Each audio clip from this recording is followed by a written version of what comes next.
Hello, beautiful. Welcome to the Prosperous Womb. Drop a yes in the comments below if money is not the number one reason why you do the work that you do. If you love what you do so much that you would do it for free, drop a yes in the comments below. One of the workshops that I host in the Prosperous Womb is called Just Get Over Yourself and Sell.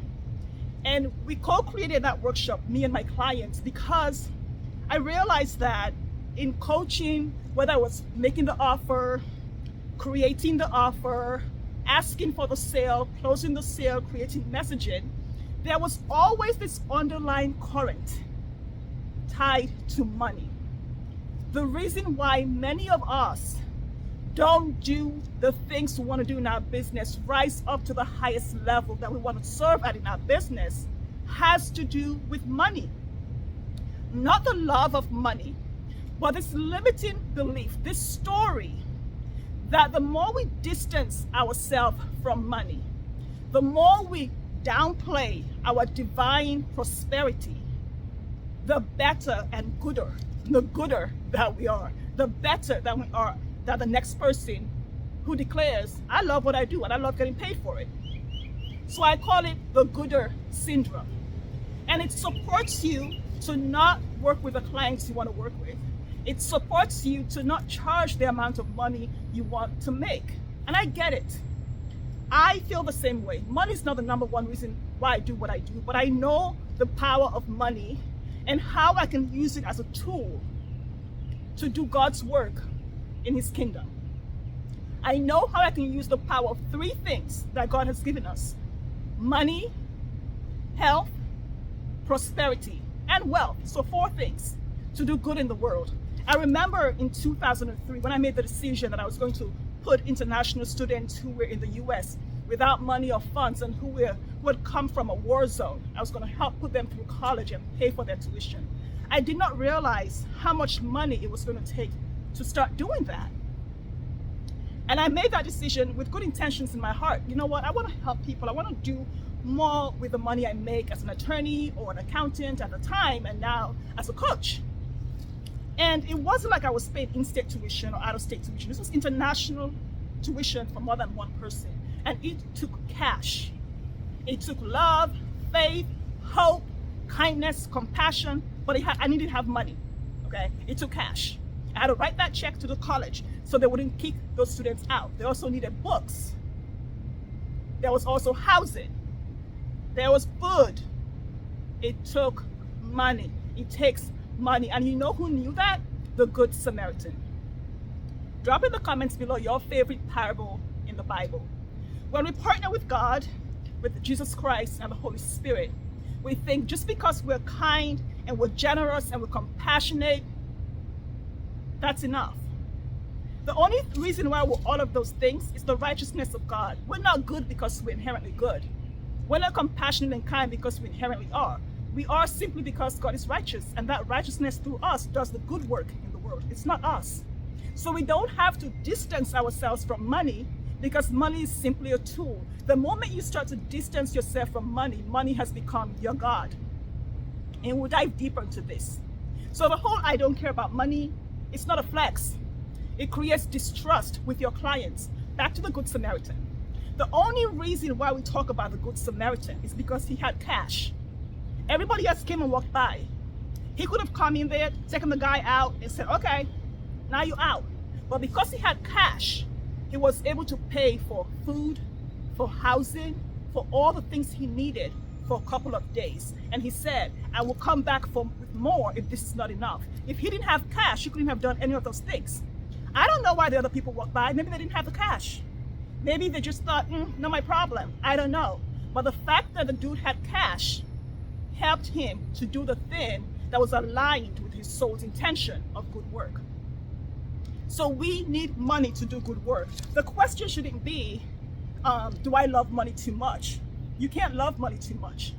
The question is, how can I answer someone's prayer this morning?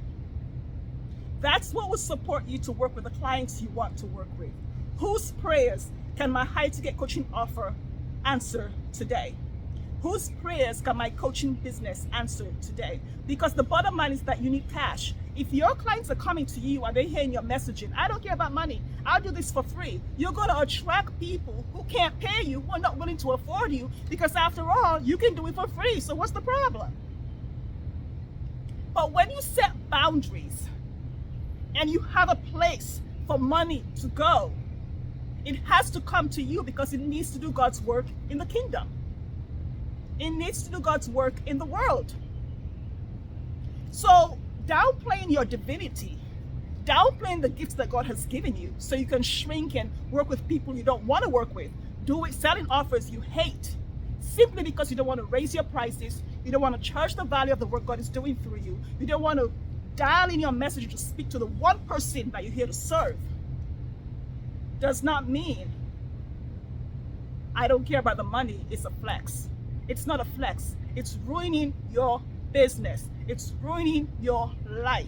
It's repelling the clients that God has put here to work with you, because they hear you say that and they say, if she doesn't even care about her own business, if she doesn't care about making money in her business at all, she needs to do the good in the world, then how is she going to hold space for my own dreams? How is she going to hold space to support me if she's too spiritual to receive?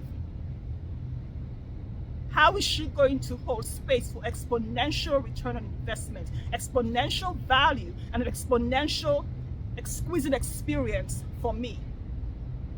Here's some questions I ask my clients in the Just Get Over Yourself and Sell workshop. How many of God's people did you not show up for today because you don't care about the money? How many of God's people did you not serve today because you don't care about the money? How many of God's people did not get what they needed today because you don't care about the money? And how many times did you say no to God today because you don't care about the money?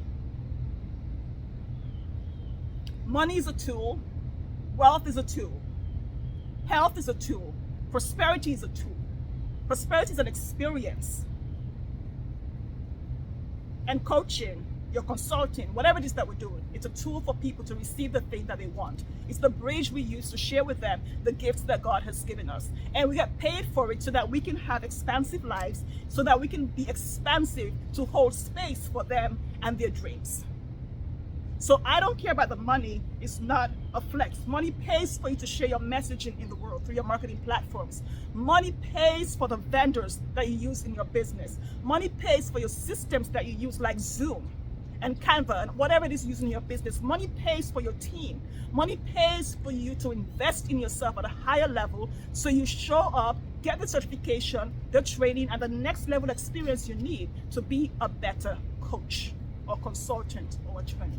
Money pays for your rent, your mortgage. Money pays for people in your life to receive a blessing, maybe to go to school, maybe to buy groceries for a family who can afford it, maybe to put people through school. Whatever it is, for your charity, your church, your temple, your whatever, money pays for that. Just like the Good Samaritan, money allows us to have this tool to help people. Money is not our God.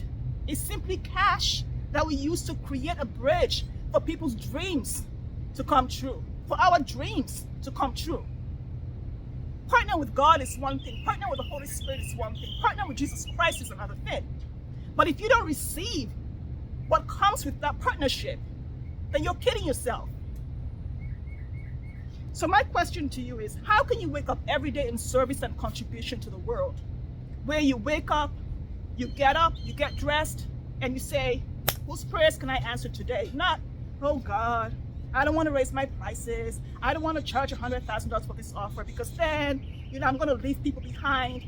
Allow people to make the decision to rise up and be willing to afford the thing because they're resourceful. Give people the opportunity to say yes to themselves and to be happy and proud of themselves because they've made an investment that is stretching them to be who God is calling them to be.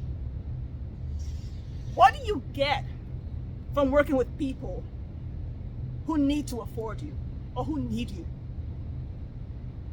What is possible when you stretch yourself to care about receiving the money so you can do bigger and better work in the world? Not more work, but bigger and better work that lands with a deeper impact So you don't have to chase a million clients. You can do one work with one person and make bigger impact than you would with a million people because you're serving at your highest level.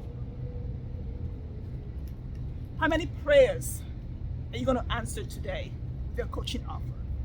How deep is that service today?